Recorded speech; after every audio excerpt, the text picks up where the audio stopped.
এটা কোন ধরনের কথা ভাই? এটা অফিসিয়ালি কোনো একটা কথা হলো? গত 3 মাস ধরে বিআরটিএতে এই ফাইলটা এক অফিস থেকে মানে এক টেবিল থেকে আরেক টেবিলে যেতে পারে নাই। দুর্বল ফাইলের কাজ যেহেতু আমি নিজেই করেছি, আমি নিজে অ্যাপ্লিকেশন করেছি, নিজেই সবকিছু করেছি, তাদেরকে কোনো কাজ দেই নাই, অর্থাৎ তাদের পকেট ভারী করি নাই, যার কারণে হচ্ছে এই ফাইলটা হচ্ছে দুর্বল হয়ে গেছে আর কি, যেতে পারে নাই। গতকাল আমাকে ফোন করে বলল যে আপনার ফাইলটা নেবেন না, হারিয়ে গেলে তো আমাদেরকে আবার দোষ দেবেন। এটা কোন ধরনের কথা ভাই? এটা অফিসিয়ালি কোনো একটা কথা হলো? অফিসিয়ালি এটা একটা তাদের আসলে অফিসিয়ালি কিভাবে কথা বলতে হয় এই ক্রাইটেরিয়া গুলো তাদেরকে শিখতে হবে। একজন ক্লায়েন্টের সাথে কিভাবে কথা বলতে হবে, মাগনা পাগনা তো আর তারা বেতন নিচ্ছে না। আপনি যখন হচ্ছে তাদের একটু খুশি করার জন্য টাকা দিবেন, তখন তারা দেন খুশি হয়ে আপনার কাজগুলো করবে, দেন হচ্ছে তারা কাজ করবে না। এটা কোনো কথা?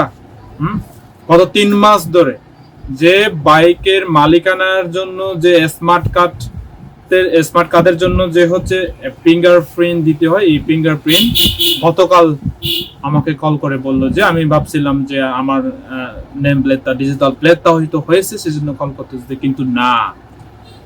এক টেবিল থেকে 4-5 হাত দূর, টেবিলটা 4-5 হাত দূর, মানে গেপটা টেবিলের গেপ 3 মাস একই টেবিলে পড়ে রয়েছে। তারা এগুলো কেন ছিঁড়ে রেখেছে? এই যে গ্রাহক কপি, তারপর হচ্ছে এগুলো সবগুলো ছিঁড়ে রেখেছে তারা।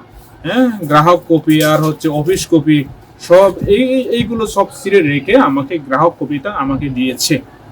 তো আবার একই জিনিসটা কেন আমাকে ফটোকপি করে তাদেরকে দিতে হবে? প্রিন্ট করে তারা রেখেছে অফিসে, আবার একই জিনিস কেন তাদেরকে দিতে হবে?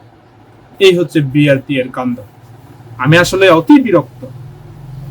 সেজন্য বাংলাদেশে আমি মনে করি এবং বিশ্বাস করি, বাংলাদেশে যদি আপনি সিস্টেমেটিক ভাবে চলেন, তাহলে আপনাকে পদে পদে হয়রানি হতে হবে। আপনি যদি হচ্ছে নল দেখিয়ে, যদি মাথায় হচ্ছে নল দেখিয়ে যদি কাজ করেন, 2 নম্বরে করে কাজ করেন, তাহলে আপনার হচ্ছে প্রতি মুহূর্তে আপনার কাজ হয়ে যাবে। এই হচ্ছে আমাদের দেশের অবস্থা।